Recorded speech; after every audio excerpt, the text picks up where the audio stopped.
So, since kids believe in things like Santa Claus and the Easter Bunny, is that what we mean when we say childlike faith? Let's get into that.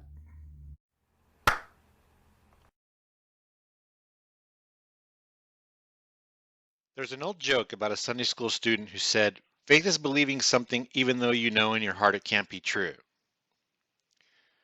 And some skeptics say faith involves believing something despite a lack of evidence for it. Michael Shermer, who's the editor-in-chief of the magazine Skeptic, was once asked how he would define faith.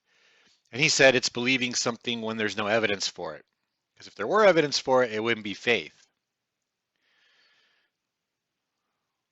Well, when I was an atheist, I used to attack people falsely that faith was akin to being ignorant and naive like a child, misapplying this notion of childlike faith and criticizing them with the analogy of Santa Claus and the Easter Bunny, that, well, kids believe in Santa Claus and the Easter Bunny, and so faith in Jesus is just as futile. We know these things aren't real, and you have no evidence for Jesus either, and so your belief is just as naive as a child's is. So this is bad logic, one, and it's just very unfair to the notion of childlike faith. And even in the secular world, right, some people would say childlike faith is described as faith that does not doubt, question, or seek explanation, it just believes. I mean, if you Google it, you'll get that result. But that's not really accurate behavior of children, right? I mean, children are constantly questioning. So that they accept things just on face value, that's not really a fair representation of a child. It actually has to do more with trust. And I'll get into that in a second because, right, there's even Christians who would make this bad correlation with faith, this misapplication of the definition of faith, and say things like, well, if you have faith, you don't need evidence. I have faith in God, so I don't need evidence. And that's just bad thinking. It's bad ideology, and it sends the wrong message that faith is not something that you can really trust in when you apply critical thinking to it. And this is the criticism from skeptics and atheists. And so we have to do a better job of defending our faith. And that's kind of what this is about, right? And so to get into it, let's just kind of start with what the Bible has to say about faith and why do we apply this term childlike faith. So first of all, in Matthew 19, verse 14, Jesus said, "Let the little children come to me, and do not hinder them, for the kingdom of heaven belongs to such as these." Right? So there is actually no passage that says the statement, quote unquote, childlike faith, right? So it's the principle of what is Jesus getting at when he's talking about children and making the analogy that people such as these, the kingdom of heaven belongs to them, right? So to really get into the proper meaning of faith, we have to get into its definition. And so what Merriam-Webster has to say about it is faith is allegiance to duty or a person, loyalty, right?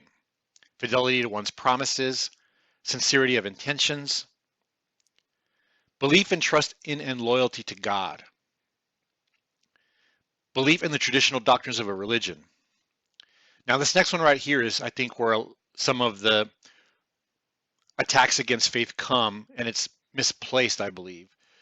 This definition says firm belief in something for which there is no proof. But this is what I would call a frantic, hysterical type of faith, right? And I think the example is great here. Clinging to the faith that her missing son would one day return. Or, if you lost a pet and you put up missing signs and that pet doesn't return after 3 years and you continue to have faith you're going to find your pet, that would probably be firm belief in something for which there's no proof, right? But definitely not what we want to apply when we think of faith in God. This is more about belief and trust in and loyalty to God. And then the next one, complete trust. Complete trust is where I would say we would start applying childlike faith. And then the last one, something that is believed especially with strong conviction. So if you think about this last one for a second, right? Faith is definitely something that people hold in the natural world. I mean, atheists and skeptics alike would say that they have faith in gravity, but they certainly don't have faith in gravity because they don't have any evidence for it, right? We don't think we're going to fall off the earth tomorrow, like gravity's going to stop working, right? No, we have faith in it quite the opposite because we have evidence for it. We know it's been working, so we put our complete trust that it's going to continue to work. Similarly, when we think about the proper usage of the definition of faith, if we think of relationships and marriages, right? If you have a strong, loyal, happy marriage, then you have faith that your partner is not going to cheat on you. Well, but you don't believe in this, you don't have this kind of faith because you don't have evidence for it. It's quite the opposite. You do have evidence for it. They've demonstrated their character and their loyalty that they're going to honor you, and so you continue to have faith that they're not going to do that. You're going to have trust in that. And so similarly with childlike faith, right? It has to do with trust. Childlike faith means that you have complete loyalty and trust in God. And even just in people in general, right? Why are children so entrusting to the adults? It's because they trust that they're telling them the truth, right? Children are yet to be spoiled by pain and hurt and mistrust and breaking loyalty. And so when they ask questions and we as adults give them answers, they put their trust in that. And so that's where Jesus is coming across when he is describing the children with respect to coming into the kingdom of heaven. It's actually kind of sad that we set up children for mistrust by establishing these bad social cultures of the tooth fairy and the Easter bunny and all that kind of stuff, because we're basically telling our children it's okay to build up lies as a way of living, and that's just not good.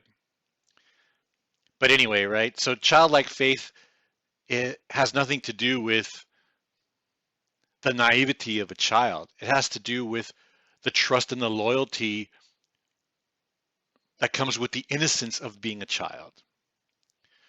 Annie Bannister once said, Jesus asks us to have childlike faith, not childish thinking, right? And so this kind of goes back to how atheists try to attack Christians with this false correlation that faith lacks evidence, right? There are plenty of critical thinkers that are Christians. There are plenty of intelligent, smart people that are Christians. I have good reasons for why I'm a Christian. I don't